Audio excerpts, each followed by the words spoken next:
Öylesin, haklısın, bilirsin, yürüdün olmasın, hazırlıklısın, nasıl mısın?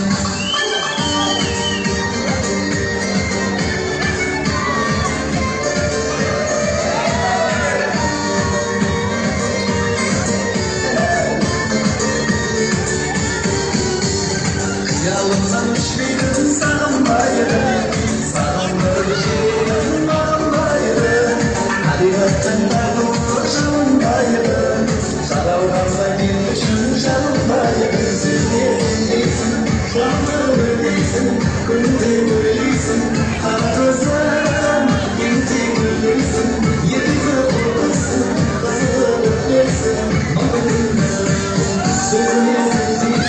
şanlı öylesin, kunde öylesin, haklısın, inti öylesin, yedi